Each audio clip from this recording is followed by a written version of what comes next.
നമസ്കാരം, news prime മലയാളത്തിലേക്ക് സ്വാഗതം. 3-2 ഭൂരിപക്ഷമാണ് ജാർഖണ്ഡിൽ ഹേമന്ത് സോറന്റെ നേതൃത്വത്തിൽ ഉള്ള മുന്നണി സംവിധാനത്തിന് ജാർഖണ്ഡിലെ ജനത നൽകിയത്.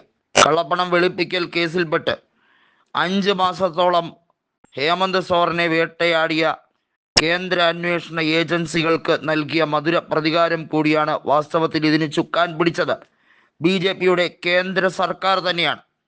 ഇക്കൊല്ലം ജനുവരി 31-ന് കൃത്യമായി എൻഫോഴ്സ്മെന്റ് ഡയറക്ടറേറ്റ് അദ്ദേഹത്തിനെ എല്ലാ തരത്തിലും പൂട്ടാം, പുറം ലോകം കാണാതിരിക്കണം, ഹേമന്ത് സോറൻ എന്ന രാഷ്ട്രീയ നേതാവിനെ എല്ലാ തരത്തിലും തീർത്തേക്കുക, ഇനി ഒരു രീതിയിലും അയാൾ രാഷ്ട്രീയപരമായി BJPയെ എതിർക്കാൻ പാടില്ല എന്ന വ്യക്തമായ നിർദ്ദേശം തന്നെയായിരുന്നു നൽകിയിരുന്നത് എന്ന് വ്യക്തം.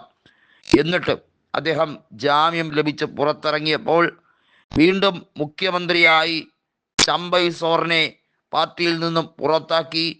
BJPയുടെ ഭാഗമായി നാണം കെട്ട കളികൾ കളിക്കാൻ ചമ്പൈ സോറൻ ശ്രമിച്ചപ്പോൾ അത് 8ന്റെ പണിയായി അദ്ദേഹത്തിൽ ഭവിച്ചു. അതായത് ഷിബു സോറന്റെ വലംകൈയായി അറിയപ്പെടുന്ന വ്യക്തിയായിരുന്നു ചമ്പൈ സോറൻ. പാർട്ടി മാറ്റം ഹേമന്തിന് വലിയ തിരിച്ചടിയാകും എന്ന് കരുതിയിരുന്നിടത്ത് ഒന്നും സംഭവിച്ചില്ല എന്ന് മാത്രമല്ല, കൂടുതൽ മെച്ചമാർന്ന രീതിയിൽ തെരഞ്ഞെടുപ്പിൽ അധികാരം നിലനിർത്താനും കഴിഞ്ഞു.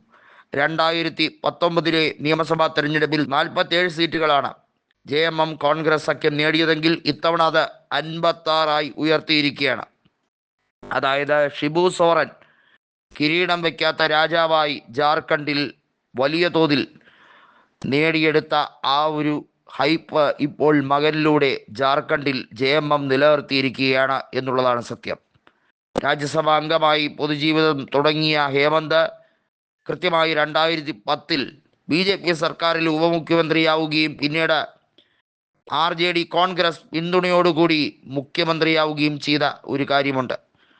കൃത്യമായി അദ്ദേഹത്തിനെ തകർക്കാൻ നിരവധി നേതാക്കളെ പാലം വലിച്ച് BJP തള്ളിയിടാൻ ശ്രമിച്ചപ്പോഴും വലിയ തിരിച്ചടിയാണ് ജാർഖണ്ഡിലെ ജനത BJPക്ക് നൽകിയത്. മത്സരിച്ച 68 സീറ്റുകളിൽ 21 മാത്രമേ നേടാൻ BJPക്ക് കഴിഞ്ഞുള്ളെങ്കിൽ JMMന് 43 സീറ്റിൽ മത്സരിച്ചെടുത്ത് 34 ജയിക്കാൻ കഴിഞ്ഞു. കോൺഗ്രസ് ആകട്ടെ 16 സീറ്റും, RJDക്ക് 4 സീറ്റും, CPIMന് 2 സീറ്റും എന്നിങ്ങനെയാണ് അവിടുത്തെ കക്ഷിനില. ഹേമന്ത് സോറന്റെ വിജയശില്പിയായി മാറിയത് കൃത്യമായും കൽപ്പന സോറൻ തന്നെയാണ്. ഒരു വലിയ ഹൈപ്പ് തന്നെയായിരുന്നു ഈ രാഷ്ട്രീയ ജോഡികൾ നേടിയെടുത്തത്. JMM നേതാവായ ഹേമന്ത് സോറന്റെ ജയിൽവാസ സമയത്ത് പാർട്ടിയെ ഐക്യത്തോടെ കെട്ടുറപ്പോടെ മുന്നോട്ട് കൊണ്ടുപോകുന്നതിൽ കൽപ്പന വഹിച്ച പങ്ക് വലിയ തോതിൽ വിജയത്തിലേക്ക് എത്തിച്ചു എന്ന് തന്നെ പറയണം. അതുകൊണ്ട് തന്നെയാണ് കൽപ്പനയുടെ കന്നി വിജയം, അതായത് ഇത്തവണത്തെ തെരഞ്ഞെടുപ്പ് വിജയം ഏറെ പാർട്ടിക്ക് ഗുണകരമാകുന്നത്. ബംഗ്ലാദേശിൽ നിന്നും കുടിയേറുന്നവർ ജാർഖണ്ഡിൽ ആദിവാസി വിഭാഗങ്ങളുടെ ഭൂമി തട്ടിയെടുക്കുന്നു, അവിടെയുള്ള സ്ത്രീകളെ ഉപദ്രവിക്കുന്നു. ഇത്തരത്തിൽ BJP വലിയ തോതിൽ പ്രചരണവുമായി എത്തിയിരുന്നു. നുഴഞ്ഞുകയറ്റമാണ് BJPയുടെ പ്രധാന പ്രചരണായുധമാക്കിയത്. നുഴഞ്ഞുകയറ്റക്കാരായ മുസ്ലിങ്ങൾ ആദിവാസി സ്ത്രീകളെ വിവാഹം കഴിക്കുന്നതിലൂടെ ആദിവാസികൾക്ക് ഭൂമിയും പെൺമക്കളെയും നഷ്ടമാകുന്നു എന്ന് വലിയ ആരോപണം നടത്തിയിരുന്നു. ജൽ ജംഗിൾ ജമീൻ എന്ന മുദ്രാവാക്യം കൃത്യമായി ഹേമന്ത് സോറൻ ഉയർത്തിയപ്പോൾ ബേട്ടി റോട്ടി മാട്ടി എന്ന മുദ്രാവാക്യവുമായി BJPയും എത്തി. എന്നാൽ BJPയുടെ വിഷയം കണക്കൂട്ടലുകൾ തെറ്റിച്ചു എന്ന് തന്നെ പറയണം. മഹാദോ ഫാക്ടർ കണക്കൂട്ടലുകളെല്ലാം തെറ്റിച്ചു. OBCക്കാരായ മഹാദോകളുടെ വോട്ട് ലക്ഷ്യമിട്ട് BJP ഇറങ്ങിയെങ്കിലും അതൊന്നും തന്നെ നേടാൻ കഴിഞ്ഞില്ല.